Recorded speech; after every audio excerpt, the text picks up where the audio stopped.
Хэрхэн бол маань автоморал намайг заяа гэдэг Google Certified-ийнхаа хувьд өнөөдөр та бүхэндээ хэрхэн Google Sheet ашиглах талаар дэмжих хэрэг шийдсэн. Та бүхэн миний YouTube сувгийг subscribe хийгээрэй, мөн лайк дараарай. Энэ хүү бичлэгийг хэрэгцээтэй хүмүүст нь тараагаарай, мөн асуулт илчилээд доор үлдээгээрэй гэж хүсье. Ингээд хамтдаа дэмэрг орцгаая.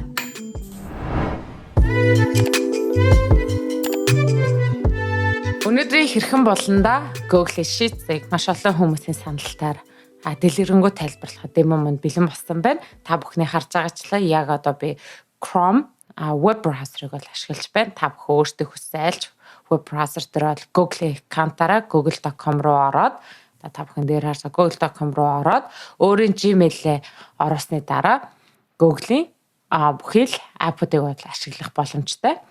Компьютер дээр олохын тулд Gmail, image-ийг хажуудаа л 9 дөрвөлжин хэсэг байгаа. Энэ нь Google Apps-уудыг харагч яадаг. За энэ үндээс хэдүүлээ доошоо яваад энэ хүн ногоон логотой Sheets гэдгийг бол дарна. Энэ мань бол таныг шууд Google Sheets руу оруулна. Хэрвээ та Google аккаунтад Gmail-ээр ороогүй байгаа бол танаас мэдээж яриг орохыг бол шаардна. Тэгээд та өөрийн пассвортаа хийсний дараа бол таны дэлгэц инхүү харагдах байгаа. Манай заншил ёсоор хэдүүлээ 100 гаруй талаас тайлбарлаа явчих гэж бодож байна. Энэ 3 зураас буюу hamburger гэдэг байгаа. Энэ дээр та дарах юм бол Google Doc, Sheets, Slides, Forms, Settings гэдэг зүйлүүд гарч ирнэ. Мөн адилхан help and feedback буюу та энд ямар зүйл тань таалагдсан таалагдах байгаа гэдгийг бол та өөрөө илэрхийлж болно.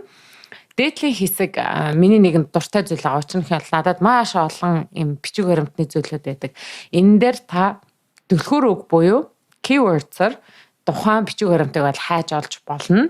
Эсвэл хинтээ та сүлд хуваалцсан, эсвэл хин тань руу явуулсан гэдэг тухайн хүнийхээ имэйлээр хайж болно. Эсвэл өдөр хоногоор нь хайж болох энэхүү search omnibox гэж байгаа.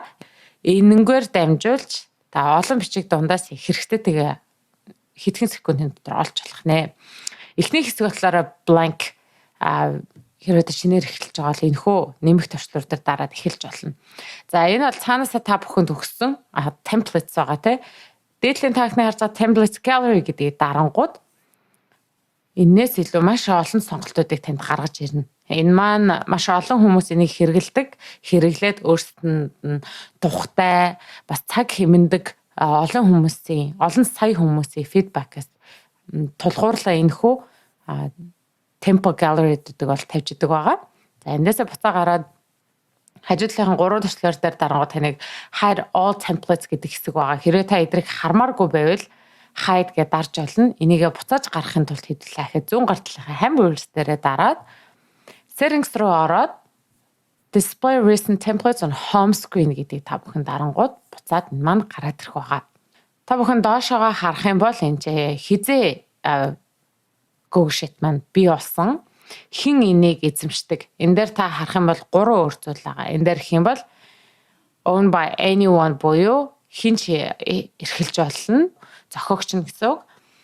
Эсвэл та зохиогч нь биш гэсэн юм 3 сонголтууд байгаа. Мөн хизээ та сүлд онгойлгосон энэ дээр жишээлбэл grade буюу энэ дээр ингээ анзарч харж байл бүх бичгүүд нь ингээ зүгээр гараад ирж байна те. Энэ дээр хэрэг дарах юм бол илүү зурагтай дотор нь юу байгааг илүү танд харуулад айлын төрүүлж дарах аль нь дээр та ажиллаж байснаа бол хараа шууд сонгох боломжтой. Агаас нь яа хүртэл ялгадаг гэж битгий бодоорой. Учир нь гэх юм бол энэ дээр та хамгийн сүүлд өөрийгт нь нээсэн хэсэг гаргаж ирнэ. 2 дахь сонголт гэх юм бол та өөрчлөлт гаргасан хэсэг. 3 дахь юм бол сүүлд засагдсан өөрчлөлт хийсэн. Эсвэл title буюу өгсөн нэрээр нь та чигсааж болно. Энэ маш гоё зүйл нь гэх юм бол энэ одоо folder байгаа те. Энэ дээр дарангууд таны Google Drive-тай холбогдчихж байгаа. Тантай хуваасан, та эхлүүлсэн хамгийн сүүл эсвэл компьютер дээрээс апплод хийх гэсэн энэхүү сонголтууд бол танд гарч ирнэ. Google Drive руу орох шаардлагагүйгээр энэхүү Google Drive-аас бичиг баримтаа бол Google Sheet дээр гаргаж ирэх боломжтой. Өнөхөө хугацаанд Google Sheet руу орохыг хүсэх юм бол дээдлийн хэдүүлээ шинэ цонхыг нээгээд энэ дээр sheets.new гэдэг дарангууд энэ бол shortcut буюу богинохноор та заавал Google руу ороод тэ ахаал apps руу ороод хайх ямар шаардлагагүй. Sheets.new гингүүд шинэ blank одоо цэвэрхэн Google Sheet маань гараад ирэх байгаа. Google Sheet нэгтсний дараа та бүхэн харж байгаа эндээ хэдүүлээ эхлээд нэр өгчээ. Энд чинь хэрхэн гэж нэр өгөөд маань тэр доороо шууд хадгалж байгаа. За таныг нэр өгснээ дараа энэ дээр 3 зүйл ард нь гарч ирнэ. Энэ од жишээлбэл та дарчих юм бол сүлд нь эргээд start дундаас хайж болно. Аль эсвэл та энийг move буюу Google Drive руугаа хаашин та оруулмаар байгаагаа сонгоо. Эсвэл new folder нэмээд оруулж болно. Мөн энэ дээр таны cloud дээр хадгалагдсан үггүй бол энэ өдөр ингээ гаргаад ирнэ. Яг одоо нэг жагт хэсэг та бүхэн ойртуулж харуул байгаа. Тэр маань load хийсэн, saved хийгдсэн гэдгийг бол харуулдаг байгаа. Та бүхэн файл дээр дарангууд мэдээж хэрэг хуваалцах, шинийг гаргах, шинийг нээх, импортлох, энийг копи хийх мэтчлэн тэ энэ зүйлээ имэйлээр хүмүүстэй хуваалцах, компьютер дээр даунлод хийх. Даунлод дотроо та бүхэн анзаарч байвал Microsoft Excel руу хуургаж бас та даунлод хийж гаргаж болно. Мөн энэ дээр та бүхний анзаарч байгаа маш олон хүмүүс хэрэглэдэг PDF байгаа. Их мэтчлэн та эдрийгээ сонгоод өөрөө компьютер дээрээ даунлод хийх танд энэхүү сонголтууд байдаг байна. Хамгийн доотлын хэсэг make available offline буюу та интернетгүй байсан ч гэсэн энэ руугаа ороод ажиллаж болно гэсэн үг. Доошоо нэрээ өөрчлөх. Анзаарсан бол энэ дээр бас move гэж байгаа тий. Тэнгүүд файл дотроос гарч ирдэг. Таахын би өмнөх бичлэгүүдээр маш их олгоод хэлжсэн.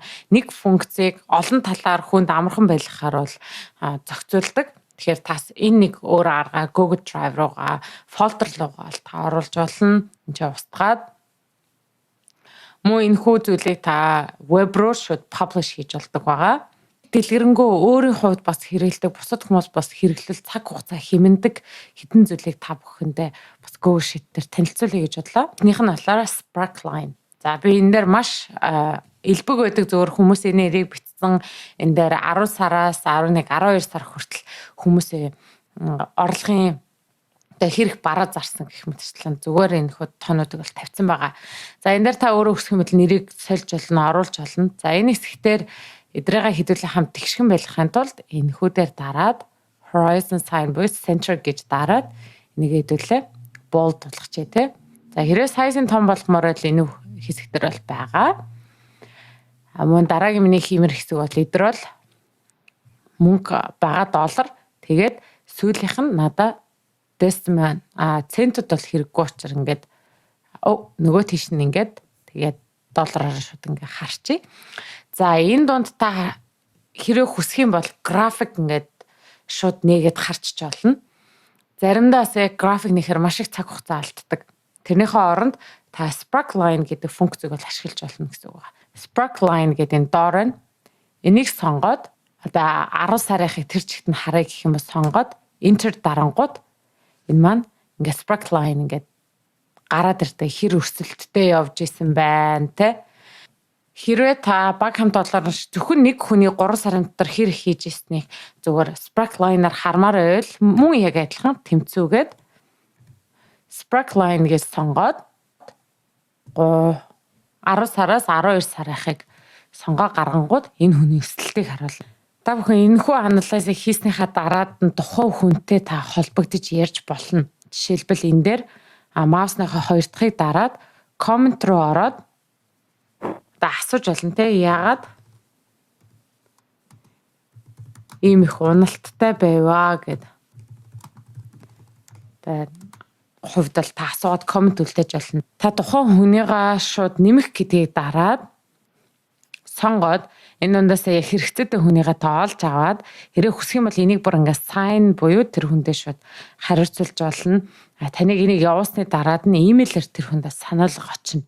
Год одоо энэ хүн мэдэгдсэн энэ дээр дарангууд гараад ирнэ. Тэдний тэр цагт ингээд энэ хүн тань дээр ингэж хэлсэн байх шүү. Хариу өгөөрэй гэд. Олон хүмүүст маань энэ зүйл хэрэгцээтэй байдаг. Тэгэл надаа хамт олон нэгэндээ нууцлалтай бичиг баримтуудыг явуулах шаардлагатай үед нь protection sheet буюу дарангууд та энэ дээрээ анхаар гэд хэдүүлээ биччихье. За тэгээ энэ дээр нэг гоё юм range гэдгийг сонгоод за select range гэд гараад ирэнгүүт та окей гэж дараад set permission гэдэг ногоон дээр гараад энийг зөвхөн та өөрчилж болно. Customize хийж болно гэдгийг copy permission авах гэдэг дээр та done гэд энэ маань хаагдчихж байгаа. Зөвхөн та л энэ дээр өөрчлөлтийг гаргаж болно. Дараагийн алхмаа хийхийн тулд та бүхэн хамтдаа зүүн гар талтаараа нэмэхтэр дараад add sheets буюу шинэ хуудас хэвлэлээ хамтдаа нэ. За энэ дээрээ хэдүүлээ. Google Translation гэдэг нэр өгчий. Google Translation гэдэг нэр өгчий.